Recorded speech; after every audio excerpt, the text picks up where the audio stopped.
China and India, one of the world's largest and the oldest civilizations, not only who ruled culturally and intellectually for thousands of years, but have also ruled at the same time economically. As early as almost 300 years ago, 50% of world trade was accounted by just these two countries, China and India. It is heartening to see that after a hiatus of around 300 or so years, both China and India have started re-emerging and started claiming their lost ground, especially in the trade field. It is heartening that China has already crossed more than 12 to 15% of global trade. India has gained almost 3%. We are also on the way.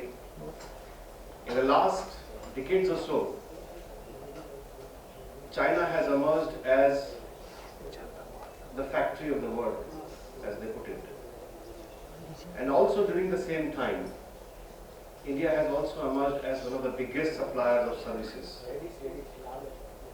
So we are kind of doing a balance in the world, China in manufacturing and India in services, and at the same time, both trying to balance in their own countries, China focusing on services. Today's program reinforces this fact. And India also trying to do something in manufacturing so that it can have more sustainable trade. Our bilateral trade between India and China had almost crossed $70 billion annually, which is phenomenal. Although there is a cause of concern in India, and very valid concern, that most of the trade surplus is in favor of China. The volume of trade is very gratifying, but at the same time, the imbalance is somewhat worrying and cause of concern.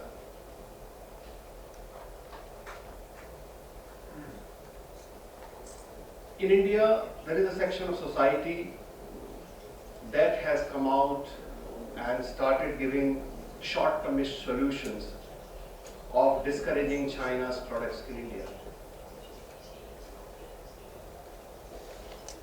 Representing FISME as the largest body of small and medium enterprises of the country, and personally also, I find this campaign absolutely inaccurate, malicious and misleading. Why I say this is because if you look at 2016 data, as latest data as of 2016, what we are importing from China could be divided into four parts. The first part is electronics. So it includes television, it includes computers, laptops, mobiles and stuff. The second part is plants and machines. Third is chemicals, organic, inorganic chemicals, raw materials of pharmaceutical. And fourth is all sundry products. More than 50% of what we are importing from China is absolutely essential for India's economy. We are importing plant and machines so that we can produce goods in India at a more competitive and technologically better products so that we can compete with them. To give you an example, a simple thing like CNC machine if we import from Germany would not be possible to import in less than $1 million. The same product of the similar quality is available from China at $100,000. For small and medium enterprises, it's a great opportunity that we import the plant and machine, produce goods at a more economical rate and compete with the world. Similarly, look at the pharmaceutical and inorganic chemicals that we are importing from China. India is one of the largest exporter of generic goods, generic pharmaceutical, generic medicines all over the world. So much so that India is considered as the pharmacy of the world. Now, where from the raw material is coming? The raw material, the maximum raw material for our export is coming from China. So in some sense, both in order for India's economy to become competitive, SMEs to become competitive, for enhancing our exports in many sectors including as I said, pharmaceuticals. We have to have deeper relationship with China. The cause of concern then remains about electronics. What is the solution? What should we do about this? There are a number of studies. The recent study was conducted by Electronics Association from India, and it said that if we don't ramp up our manufacturing capabilities in India, in the electronic sector,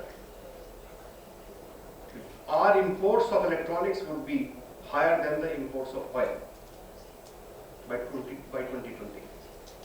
This is a fact of life. Electronics, because look at today's seminar, ultimately what we are talking about, today's economy is greatly influenced by electronics, information technology and communication technologies. So IT hardware and IT softwares are the new highways on which the economy is built. What we need to do is that we have to attract investment in the electronic sector. Indian government is already doing it. For example, one of the largest companies of China, Huawei, came in India. Huawei manufactures, apart from other things, telecom equipment.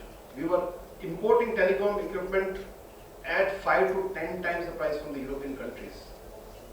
Huawei came, prices crashed in India of telecom equipment. Who was the beneficiary? Indian consumers were the beneficiary. Today, India can boast of the cheapest rates of telecom services in the world, and I must say that one of the biggest thanks should go to Huawei, who came in India and set up plants and established manufacturing facilities also. So, Indian government, state governments, ministries, we have to create conditions to attract investment in the electronic sector so people come and manufacture here. There lies the solution. Second, the second is what Hangzhou delegation has given you the opportunity. We are receiving a large number of delegations from China, and I must thank Mohammed Saqib Saab for giving this opportunity and creating conditions for inviting such delegations. This is a task that Indian companies should have done on their own. It's a great opportunity that they are creating, the place they are creating for attracting investment in and very near to Shanghai. By going there, it is not that you just go there and invest billions of dollars. And small and medium enterprises can go there, set up small offices, look at the opportunities that China as a country is offering, and leverage the different taxation and other policies that Hangzhou area is providing you. And then you not only serve China, but you also earn revenue that ultimately can be flown back to India also. It's a win-win.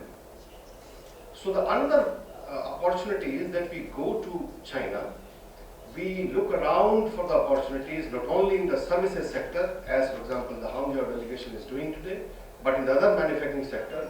I can say with my full confidence and from my own personal experience of especially the number of delegations that we have also mounted to China, and many of our members set up their factories in China, set up their offices in China, and not only they exported from China to other countries, but they also serve the Chinese market.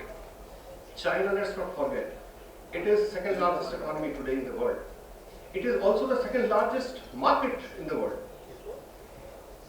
It is importing almost everything from the world. It is consuming all kinds of products, from cheaper to very expensive luxury products. But we can't serve China by sitting in India.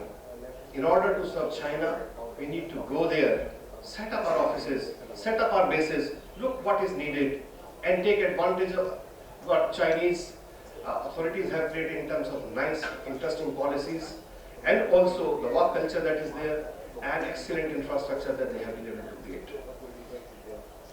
Finally, especially in the context of economic, this e-commerce, I would like to also mention, recently G20 Summit was organized in China. And among many other things, one of the greatest inclusion that was there in G20 declaration was related to e-commerce. And it was proposed by none other than the founder of Alibaba, that let's create kind of an e-commerce infrastructure worldwide supported by governments so that there is seamless transaction of goods and services across boundaries through the e-commerce platform. I think this is the time to reinforce such initiatives, and let's take advantage of the opportunities that delegations like from Hangzhou are providing to Indian SMEs.